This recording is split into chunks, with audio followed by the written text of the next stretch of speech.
준비한 사건은 2000년 미국에서 벌어진 일입니다. 22년 전이죠. 한 여성이 자신의 집에서 사망한 채 발견이 돼요.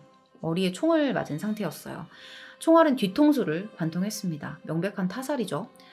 경찰이 이 여성의 신원을 파악하고 되게 곤란한 얼굴로 어딘가에 전화를 걸어요. 그리고 이 여성의 사망 소식을 들은 상대방도 굉장히 망연자실하면서 전화를 끊었다고 합니다. 이유가 있었어요. 뭐였냐면 이 살해당한 여성이 한 재판에 아주 중요한 참고인이었기 때문입니다. 그것도 하루 뒤에 열릴 재판이었어요. 중요한 재판을 하루 앞두고 타살이 된 거죠. 뭔가 좀 석연치 않죠? 이런 상황이 발생하는 게. 사실 이 모든 일의 중심에는 한 사람이 있었습니다. 제가 오늘 준비한 내용은 정말 어마어마한 부의 힘으로 그것보다 더 어마어마한 범죄들을 숨기면서 수십 년간 이리 피하고 저리 피했던 한 남자가 결국에는 어떤 과정에 의해서 법의 심판을 받게 되었는지에 대한 이야기를 전해드리려고 합니다. 정말 어이없는 실수로 자기 죄를 인정하게 되거든요. 지금부터 준비한 내용을 전해드리도록 하겠습니다. 1982년 1월 31일에 캐슬린 더스트라는 여성의 실종 사건이 발생합니다. 이 여성이 마지막으로 목격된 모습은 집 근처에 있는 역이었어요. 이후에 집으로 돌아오지 않았던 거예요. 그런데 이때 경찰이 유력한 용의자로 지목한 사람이 바로 그녀의 남편이었거든요. 이 밑에 보이는 사진이 그녀의 남편입니다. 일단은 실종 직전에 마지막까지 둘이 함께 있기도 했었고 이 두 사람 사이가 꽤 오래전부터 안 좋았다는 것까지 밝혀졌기 때문입니다. 실종 3년 전부터 별거 중이었는데 이유는 남편의 바람기, 그리고 또 함께 살 때 이 남편의 가정폭력이 진짜 심했대요. 거의 하루가 멀다고 여자를 때렸던 거예요. 완전 최악의 조건을 다 갖췄죠. 근데 이것뿐만이 아니라 남편이 이제 캐슬린이 임신을 했는데 아이를 자꾸 지우라고 강요를 했던 적도 있었던 거예요. 결국에는 캐슬린도 견디는데 한계점이 온 거예요. 그래서 결국 이혼 소송을 청구하게 됐는데 남편이 무려 25만 달러에 달하는 위자료를 캐슬린에게 지급해야 하는 입장이었던 거예요. 당시 상황이. 경찰이 유력한 용의자로 의심할 만했죠.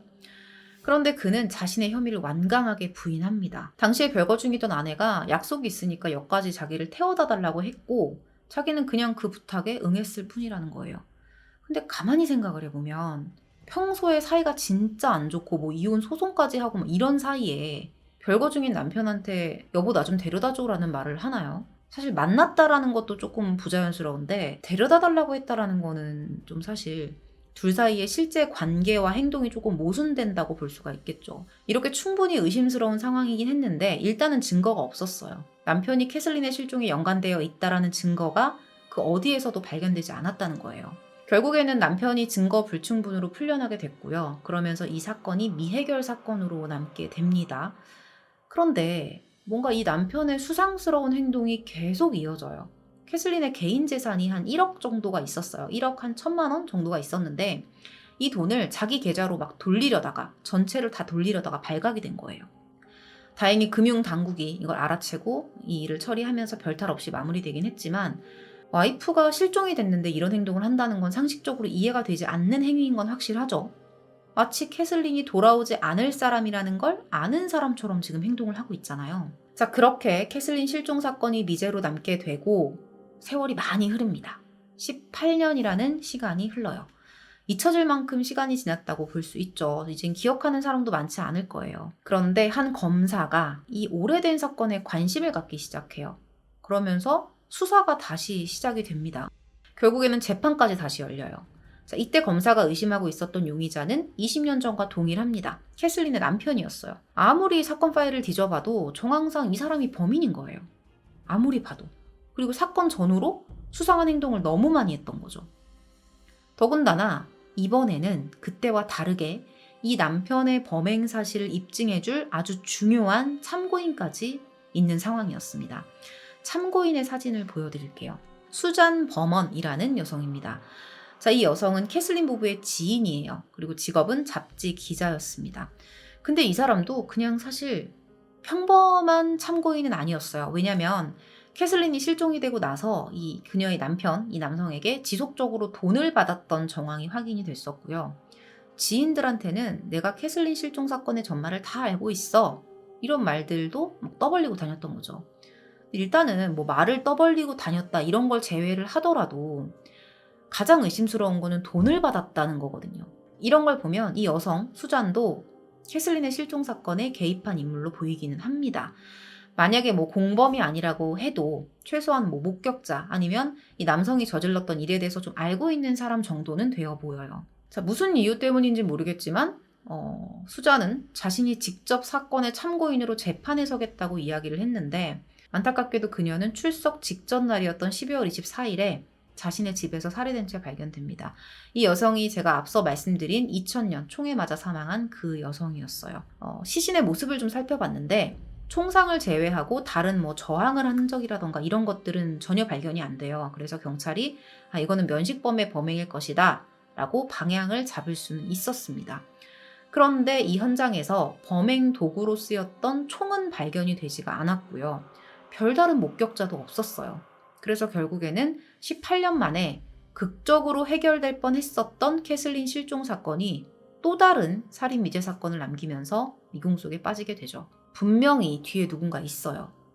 이 두 개의 미제 사건의 연결고리에 존재하는 단 한 사람이 진짜 있었습니다. 캐슬린과도 연결이 되고 수잔 범원과도 연결이 되어 있는 그 사람은 누구일까요?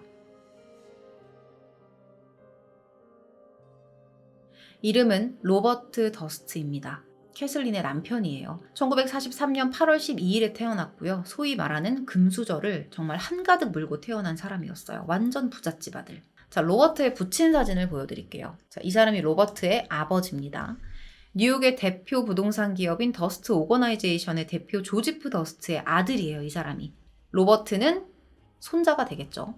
자산만 거의 한화로 4조 원이 넘는다고 합니다.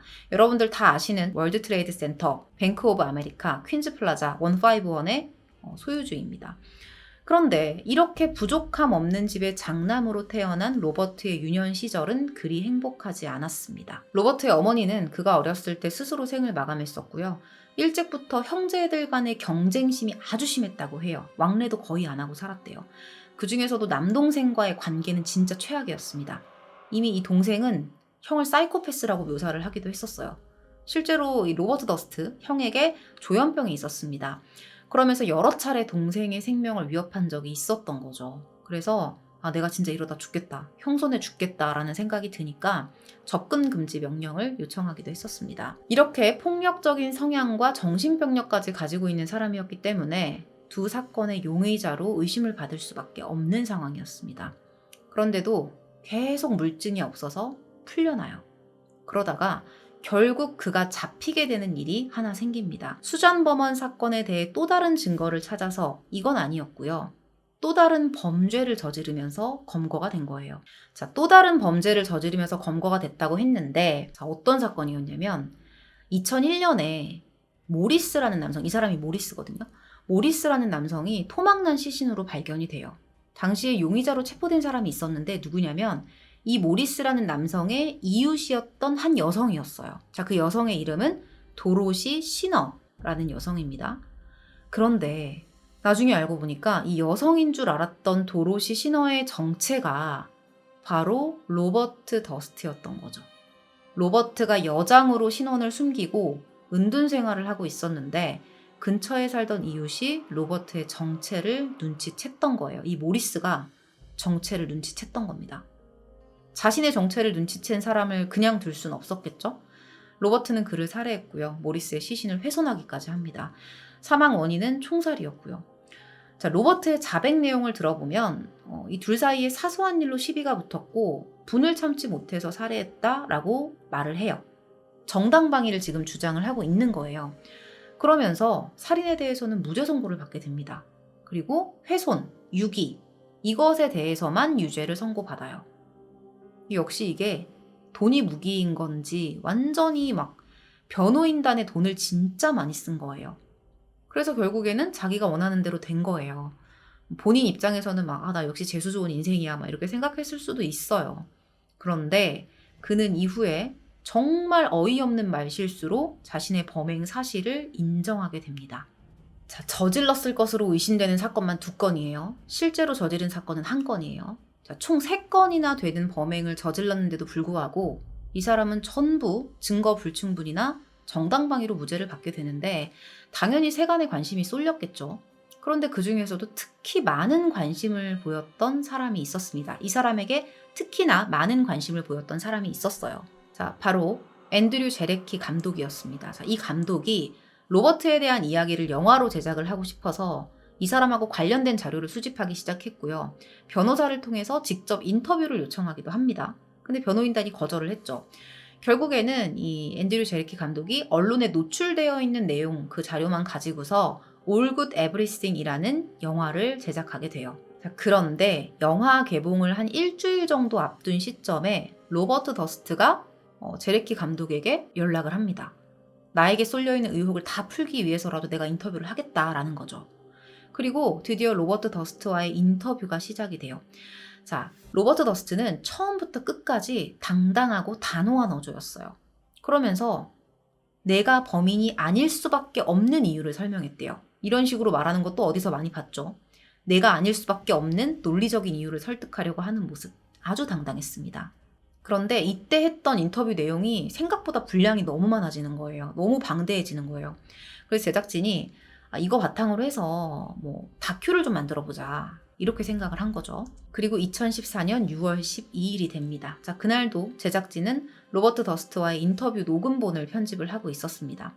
편집을 하고 나서도 엄청 막 내용이 진짜 많았어요. 잘라내고 잘라내도 진짜 많은 거예요.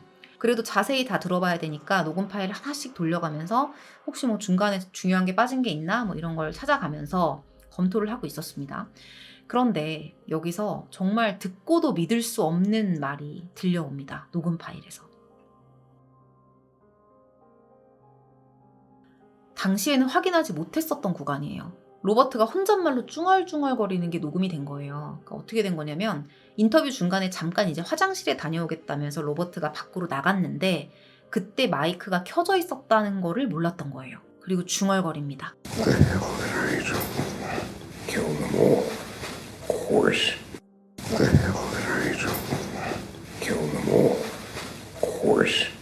라는 말을 혼자 중얼중얼거리는 게 다 녹음이 된 거예요.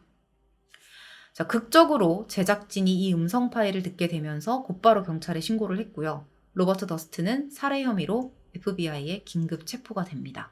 근데 이번에도 사실 어떻게 될지는 아무도 몰라요. 왜냐면 지금까지 했던 걸 보면 체포되고 석방되고 막 이런 식으로 계속 반복을 했었잖아요. 변호인단도 일단 너무 빵빵하고. 이번에 변호를 맡은 변호인단의 수장은 지난번 모리스 블랙 사건에서 정당방위를 받아내는데 공을 세웠던 딕 데게린 이라는 변호사였습니다. 이 사람들은 어떻게 해야 자기가 재판에서 이길 수 있는지를 너무 잘 알고 있는 사람들이에요. 심리 일정을 최대한 지연시키고 검사 측에서 제시하는 증거들을 무력화시키기 위해서 총력을 가했습니다. 완전 어벤져스를 섭외한 거죠. 자, 그 과정을 잠깐 살펴보고 넘어갈게요. 자, 2017년 10월 2일에 첫 번째 재판이 열려요.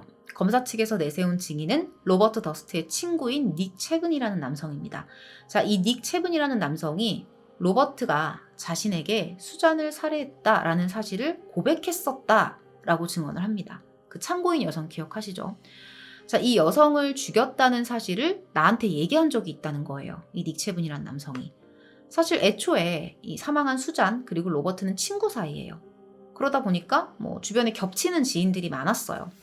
그런데 그 지인들 대부분이 이미 의심을 하고 있는 거예요. 로버트가 죽였을 거다.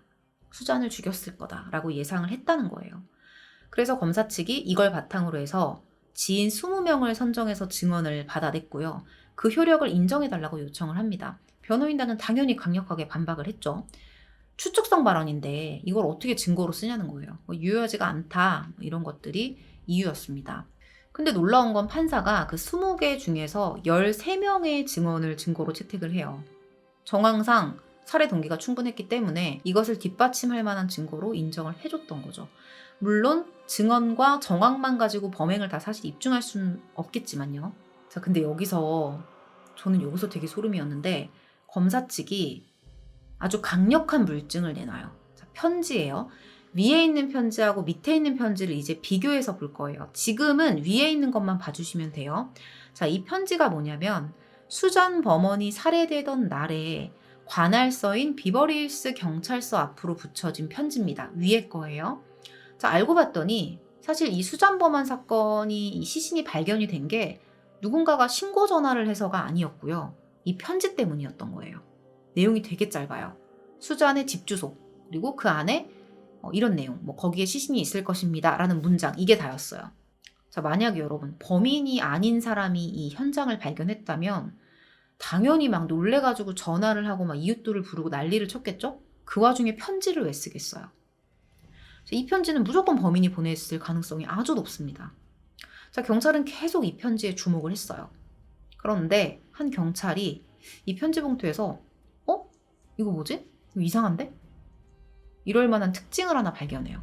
철자에 오류가 있었던 거예요. 자, 비버리 힐스의 비버리는 원래 철자가 B, E, V, E, R, L, Y입니다. 근데 그 편지에는 뒷부분에 리 쪽이 LY가 아니라 LEY로 되어 있었던 거예요. 지금 제가 체크를 좀 해놨는데 보이실 거예요. LEY로 되어 있는 거예요. 자, 놀라운 건 이제 밑에 있는 사진을 보시면 돼요. 이 밑에 있는 사진은 뭐냐면 로버트가 사망한 수잔 범원에게 썼던 편지입니다. 평소에 로버트 더스트가 수잔에게 편지를 보낼 때마다 그녀의 집 주소를 그 비버리 철자의 뒷부분을 LEY로 적었던 거예요.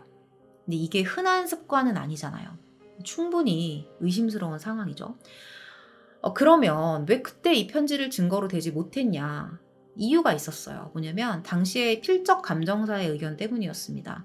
그 필적 감정사가 정확한 감정을 하려면 더 긴 문장이 필요한데 편지에 적혀 있었던 문장이 너무 짧았다라고 말을 했던 거죠. 그래서 당시에는 이게 뭐 직접적인 뭔가로 쓰이지를 못했던 겁니다. 자, 이 증거가 다시 수면 위로 올라오니까 변호인단들이 당황을 했어요. 근데 이거를 막 다시 파고들어서 지속적으로 막 태클을 걸기 시작합니다.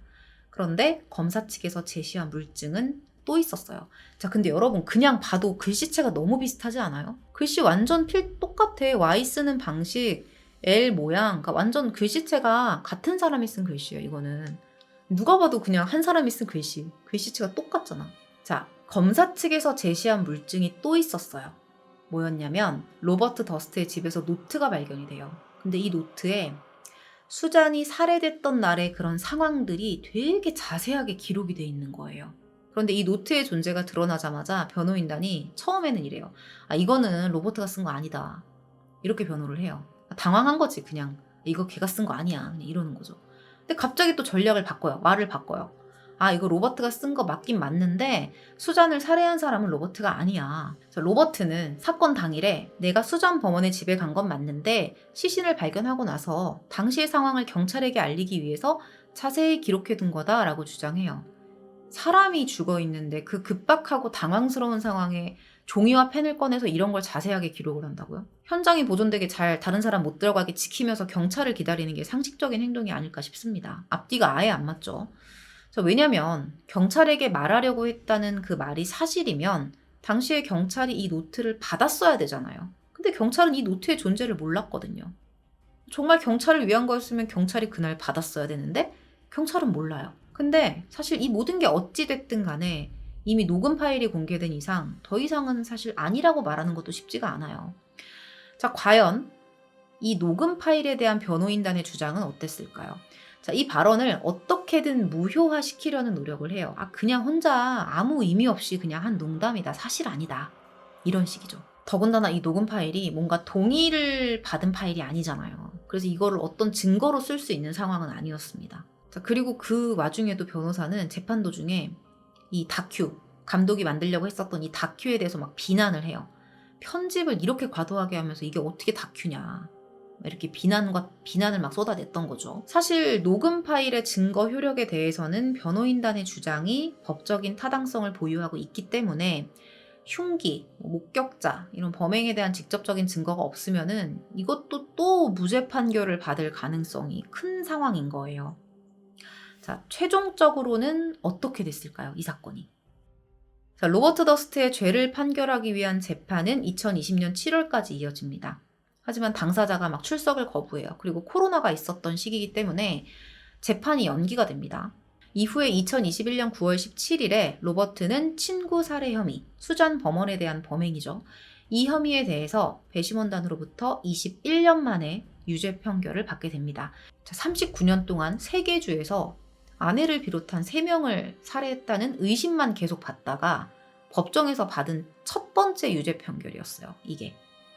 진짜 오랫동안 법망을 피했어요. 한 달 후에 그는 로스앤젤레스 고등법원으로부터 가석방 없는 종신형을 선고받습니다. 이거는 사람들이 예상했던 그대로 이루어졌어요. 그리고 올해 4개월 전이에요. 2022년 1월 10일에 감옥에서 사망합니다.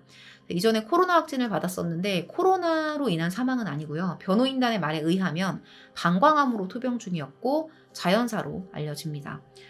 뒤늦게 법정에서의 처벌을 받기는 했지만 사실 실종된 전 부인인 캐슬린의 행방에 대해서는 여전히 밝혀진 바가 없습니다. 시신도 찾지 못했고요. 검찰은 지난해 부인 살해 혐의로 그를 추가적으로 기소를 했지만 옥중에서 사망하는 것으로 모든 것이 마무리가 됩니다. 첫 번째 죄를 덮으려고 죄 없는 한 사람을 죽이고, 그리고 숨어있는 자신의 행방이 발각될까봐 또 죄 없는 한 사람을 죽이고, 자기가 가진 돈을 써서 어떻게든 죄 없는 사람이 되려고 발버둥을 쳤던 로버트 더스트였습니다. 악한 사람 하나가 세상에서 떠나서 어떻게 보면 좀 다행이라고 생각이 들 수도 있지만 분명히 캐슬린의 실종과 깊게, 아니 100% 연관되어 있을 그가 사라져버렸기 때문에 그녀의 행방도 결국에는 묻혀버리게 됐습니다. 오늘 준비한 사건 파일 리뷰 컨텐츠는 여기서 마무리하도록 하겠습니다. 긴 시간 시청해주셔서 감사합니다. 자, 그 캐슬린 실종 사건, 그 첫 번째 발생했었던 로버트의 전 부인이 실종이 됐잖아요.